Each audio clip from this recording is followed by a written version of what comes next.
Ambassador Bolton, this is Gil Tamary from NEWS13 Israel. Thank you for giving us this interview. Well, thanks for having me. לא היה קרוב לקבלת ההחלטות של הנשיא דונלד טראמפ מג'ון בולטון, היועץ לביטחון לאומי. בולטון היה עם טראמפ בחדר הסגלגל משך 17 חודשים, עד שלדבריו לא יכול היה יותר. Would you say that Donald Trump is an honest man? Well, look, I think he's got his own definition of what amounts to honesty. He certainly has a lot of different versions of facts. They tend to come and go as they suit him. I found that very frustrating. I think foreign leaders find it very frustrating. I'd rather have somebody more grounded in reality as president. I think that's the safest way for America. בראיון מיוחד איתנו לרגל צאת ספרו החדר שבו זה קרה, הוא מציע גם לישראלים שלא לסמוך כל כך על טראמפ בכהונה שנייה. So you think might be a risk to Israel? Yes, because I think the president's policies could shift. I lay out in the book how eager he was to have a meeting with the Iranian leadership, whether Rouhani or Khamenei, to talk about getting a new nuclear deal with Iran. And just as Kim Jong-un played Trump along in the Korea context, I worry that in a second term, the Iranians might be able to do the same with Trump. בולטון רפובליקני שמרן, כל חייו וגם היום. הוא היה השגריר באום של הנשיא ג'ורג' בוש. משניהם הוא שמע שלא ייתנו לאיראן להפוך לגרעינית, אבל רק לאחד מהם הוא יותר האמין. Is he going to attack Iran if needed?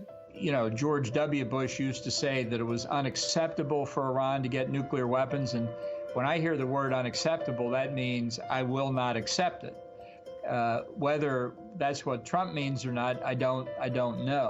And I think Israel may confront the very difficult decision of an Iran that continues to make progress on the nuclear front and the ballistic missile front, having to make a very hard decision itself. And that could apply whether Trump wins or whether Biden wins.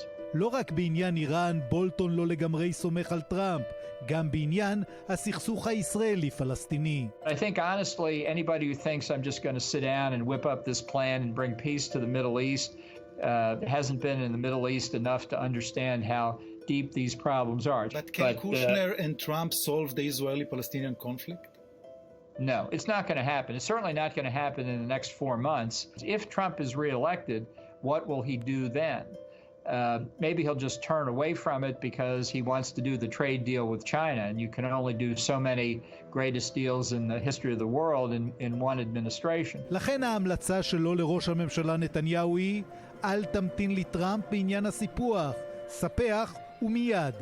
Do you foresee President Trump in his political situation giving Israel a real green light for annexation? You know, I'm surprised that he hasn't already. I know July 1 was supposed to be a big day. It could be, from his perspective, no decision today is actually a good thing because it gives him more time as we get closer to the election to make a decision better based on where he stands in the polls and what the effect on the election would be. If the government of Israel decided to go ahead on annexation without a statement by the U.S. one way or the other, that is, in my view, the way they should go.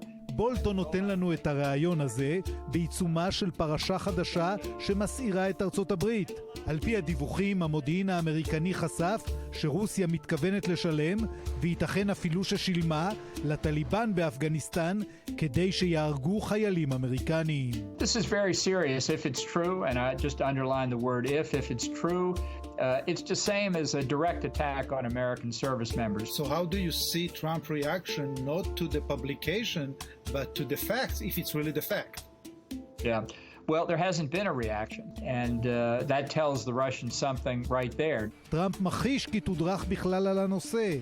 First of all, they'd hear about it, but we never heard about it because intelligence never found it to be of that level where it would rise to that.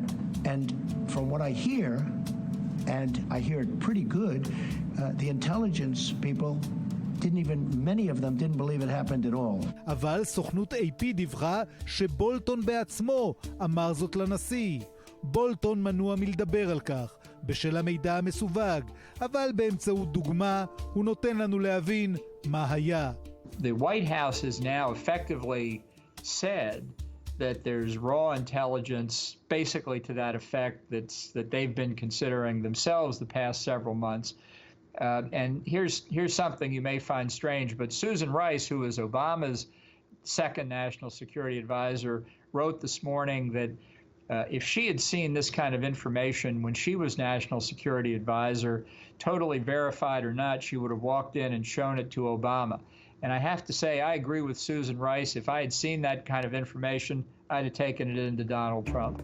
אני מספר לבולטון על כך שבישראל נתניהו מיישם אחת לאחת את שיטותיו של טראמפ. It's funny when you see the fake news. גם השמאל וגם התקשורת, וזה אותו הדבר. CNN should be ashamed of itself having you working for them. אחד מהם ערך עוד משפט שדה מגמתי בטלוויזיה, משפט שדה נגדי, בנוסח סובייטי. ואז שואל את בולטון, האם הם דומים בעיניו? No, not at all. You know, he's Prime Minister Netanyahu is a very successful politician. I've had the privilege of knowing him for many years. I'm a great admirer. Among other things, he's a master of geopolitical strategic thinking. So comparing to President Trump, please? It's no comparison. I have to say I'm just glad that Israel's on the U.S. side. Wow. It usually should be the other way to put the sentence, but okay.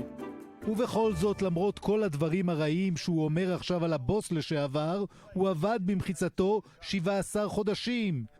Well, you know, I think I went into that job with my eyes open, but as I say in the book, I also thought it can't be as bad as some of these people have said. Surely there's a way to make this work. So all I can say to the critics on both sides is if you haven't walked in the shoes of the people who have served under Trump, you really can't imagine what it was like. האם יש סיכוי שטראמפ יפרוש ברגע האחרון? אני שואל אותו, לנוכח הדיווח שהיה על כך בפוקס ניוז. No, I would be stunned beyond belief if he dropped out of this race, and I'd be happy to bet anybody in Israel who thinks to the contrary $1 on that, and we'll see what happens. Ambassador John Bolton, thank you very, very much for this interview. Well, thank you so much for having me. גיל תמרי, וושינגטון.